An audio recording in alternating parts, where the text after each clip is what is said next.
¿Sabías que? El cerebro está compuesto en un 60% por grasa, por lo que sin ella no podríamos vivir. Las personas que llevan una dieta baja en ácidos grasos omega 3 son más propensos a sufrir un desgaste acelerado en el cerebro. Someterse a dietas poco saludables pueden hacer que el cerebro, por decirlo de alguna manera, se coma a sí mismo. Un estudio de 1 millón de estudiantes de Nueva York demostró que la gente que comía al mediodía sin conservantes ni colorantes artificiales obtenía un 14% más de puntuación en los test de inteligencia.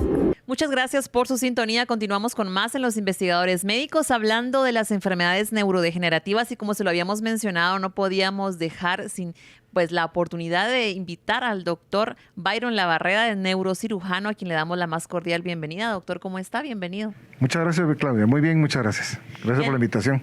Gracias a usted por venir. Ya en el primer bloque hablábamos del grupo de enfermedades neurodegenerativas, que son diversas, pero vamos a enfocarnos en estos momentos en esclerosis múltiple. Doctor, ¿qué nos podría decir de esta enfermedad? ¿Cuáles son las causas? Bueno, para empezar, vamos a aclarar un término.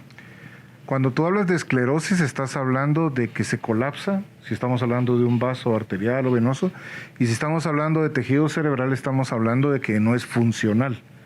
A eso se refiere el término esclerosis. Obviamente, al decir que es múltiple es porque tiene varios focos donde se presenta la enfermedad, tanto a nivel cerebral, nivel vertebral, y varios nervios son los afectados. Específicamente, el daño de la esclerosis múltiple se presenta en la capa de mielina que recubre a todos los nervios. Imagínate tú que tienes un cable de luz, de estos que tienen muchas fibras adentro y están forrados con un plástico. En este caso, el plástico sería la mielina. Si nosotros perdemos la mielina en nuestros nervios, la transmisión del impulso eléctrico a través del cableado se disipa. Quiere decir que se va perdiendo en el trayecto que vamos llegando de un punto a otro. Entonces, eso hace que el punto A y el punto B pierdan comunicación. ¿Y cuáles serían las causas? ¿Esto es netamente genético o qué nos podría decir? Durante muchos años se consideró que la enfermedad era puramente genética. Posteriormente se han hecho estudios donde nos hemos dado cuenta que hay un factor autoinmune. Esto significa que nuestro propio cuerpo presenta sustancias que son de defensa normal.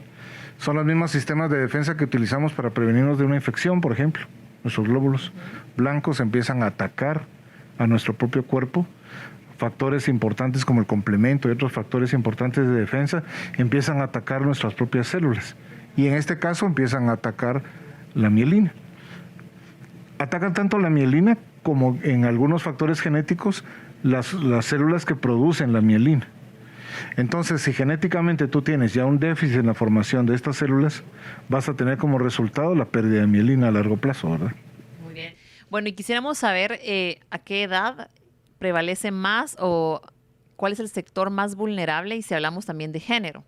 Bueno, aquí va a depender mucho del factor que va a provocar la enfermedad. Si estamos hablando de un factor genético, puede presentarse tan temprano como al final de la segunda década de vida. Pueden presentarse a la tercera década de vida cuando los factores son más ambientales, de tipo autoinmune. Y está muy relacionado también con la presencia de procesos hormonales en las mujeres, por ejemplo, que las hormonas femeninas favorecen el deterioro de esta enfermedad. Entonces, va a ser más frecuente en mujeres que en hombres, y va a ser más frecuente en mujeres que están en edad reproductiva. Entonces, esto quiere decir que si hablamos de factores de riesgo, estaríamos incluyendo género femenino y también la edad. La edad, el género femenino, y hay algunos factores como los factores hereditarios familiares que hay que tomarlos en consideración. También. Muy bien. Bueno, doctor, ¿qué nos podría decir de los síntomas más comunes y si es posible una detección temprana? ¿Cuáles serían esos signos de alerta para poder pensar que tal vez algún familiar pueda sufrir de esto? La esclerosis múltiple ha sido una enfermedad que ha dado retos realmente a la neurología. Los colegas neurólogos han tenido mucha divergencia en cuanto a los criterios para poder diagnosticarla. No fue hasta el año 2005 que se empezaron ya a hacer criterios más sólidos en cuanto a los factores que tenían que tomarse en consideración para hacer el diagnóstico. Existen presentaciones clínicas tempranas y existen criterios de imagen y de líquido cefalorraquídeo que confirman el diagnóstico.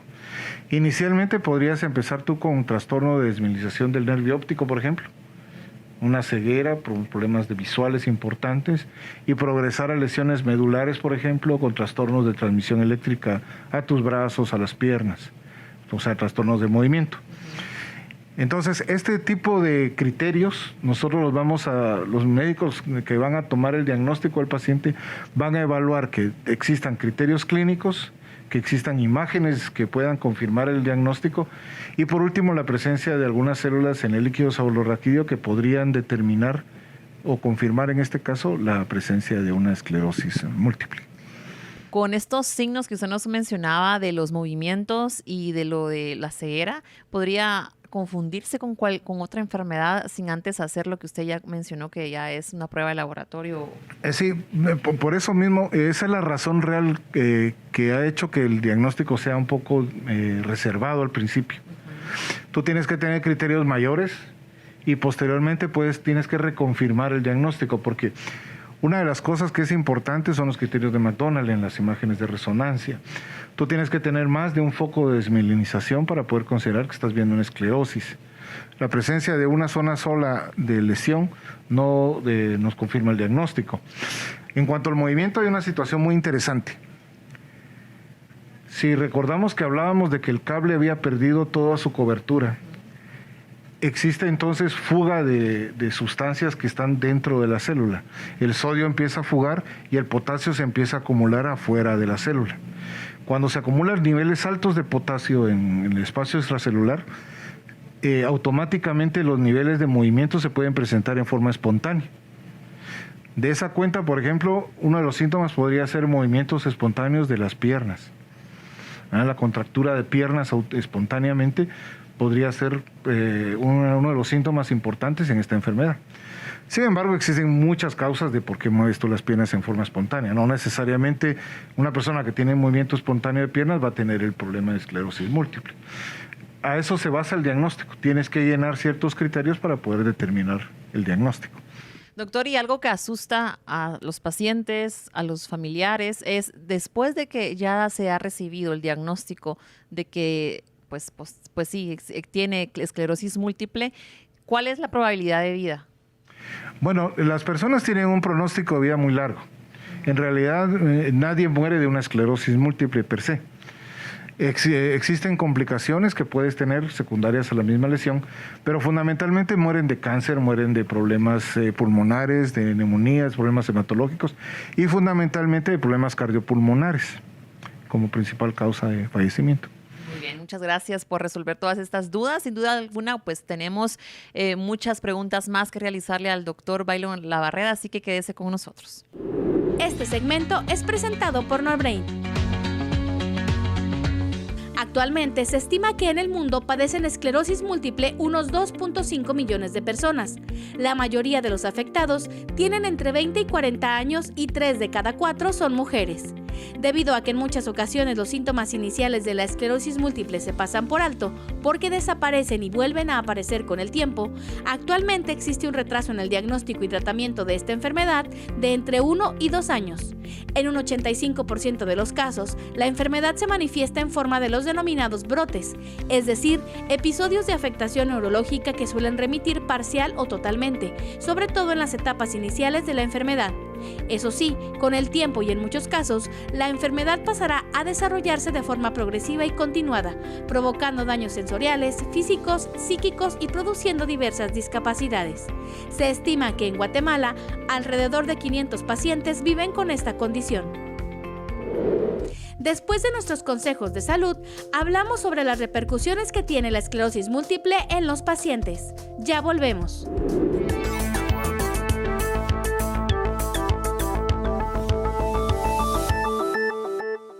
El COVID sigue activo, pero la mejor forma de combatirlo es tener buenos hábitos de higiene, como lavarse las manos con agua y jabón.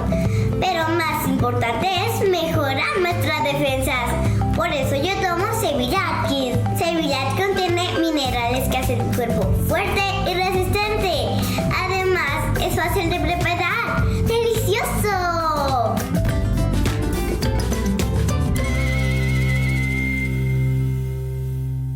Lo más importante es su salud. Por eso, ante cualquier cambio, síntoma, dolor o manifestación, recuerde consultar a su médico. El tratamiento adecuado puede salvar su vida. La prevención hace la diferencia.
Tos, dolor de cabeza, fiebre, secreción nasal.